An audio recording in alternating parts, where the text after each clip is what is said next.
সন্তান যেন এরকম আর কোনোদিন না হয়।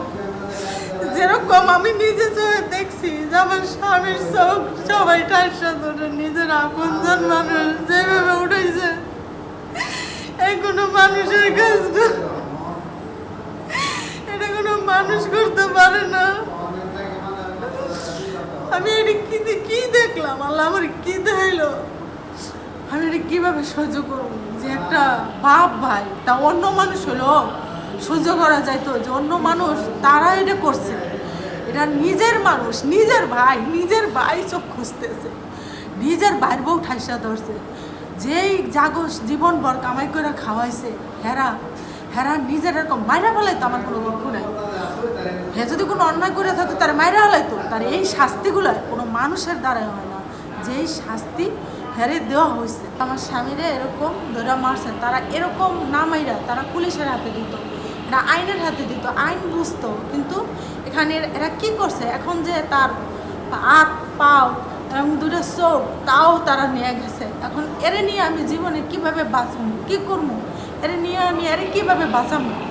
এটা আমি সরকারের কাছে আমি বিচার চাই। এটা অত্যাচার যারা করছে এরা যেন কেউ ছাড়া না পায়, এতটুকুই দাবি খালি এই সরকারের কাছে। আমার বাবাকে মারধর করার কারণ হয়েছে গিয়া ওনাদের কাছে জায়গা জমি নিয়ে কিছু ঝামেলা ছিল, এবং কি ওনাদের কাছে কিছু টাকা পয়সা পাইতো আমার বাবা। তো এইগুলোর ঝামেলা মিট করার জন্যই আমার বাবাকে ফোন দিয়ে নিছে। গ্রামে নেওয়ার পরে ওই যে রাত্রে 2:30-3টার দিকে আর কি প্রথমে বাইধা বাবাকে প্রচণ্ড পরিমাণ মারছে, পিটাইছে, পরবর্তীতে আর কি 2টা চোখ উঠাই দিছে। আসলে কারা কারা ছিল ওটার সাথে? ওখানে ছিল হইল গিয়া আমার বাবার আপন ভাই, মেজো ভাই রোকন ব্যাপারী, আমার বাবার ছোট ভাই স্বপন ব্যাপারী, এবং কি রোকন ব্যাপারীর ওয়াইফ ছিল, রোকন ব্যাপারীর মেয়ে ছিল, এখানে আশপাশে আরও অনেক লোকজন ছিল, প্রায় মোট ওরা 8-9 জনের মতো লোক ছিল। চোখ তুলে ফেলার চেষ্টা হয়েছে এবং চোখটা ওখানে আর নেই। ওই অবস্থায় যথেষ্ট ফোলা ছিল, অনেক রক্তাক্ত অবস্থা ছিল। আমরা ড্রেসিং করে ওইটাকে আমরা প্রথমে সার্জারিতে পাঠিয়েছিলাম তাদের চিকিৎসার জন্য। ওই সার্জারি থেকে পরে আবার আমাদেরকে কল দিয়েছে, পরবর্তী চিকিৎসাটা আমরা ওখানে করেছি। তারপরে আরও উন্নত চিকিৎসার জন্য রিপেয়ার বা অন্য কিছু করা যায় কিনা এই জন্য আমরা তাকে ঢাকা রেফার করেছি।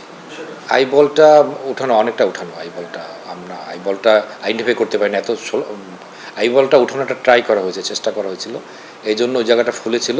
তবে যতটুকু আমরা দেখতে পেরেছি তার ওখানে আইবলটা নেই আর কি।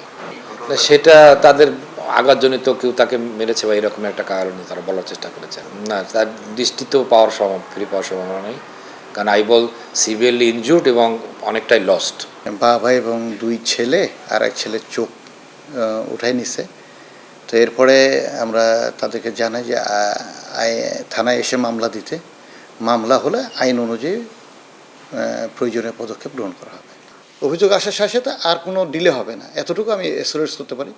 এবং আমার অফিসার ইনচার্জ, আমি একই কথাই বারবার রিপিট হয়ে যাচ্ছে, বাট আমার অফিসার ইনচার্জ অলরেডি করছে। আজকে সকালেও এটা নিয়ে আমি অফিসার ইনচার্জকে বলেছি স্যার আমি কালকেই তাদের সাথে যোগাযোগ করছি, এবং যে ভিকটিমাইজ হয়েছে তার সাথে কিন্তু দেখা করে এসছে পুলিশ, তার সাথে কথা বলে এসছে। আচ্ছা, এইটা তো এই মুহূর্তে আমি বলতে পারতেছি না, এটা অফিসার ইনচার্জ আমার বলতে পারবে।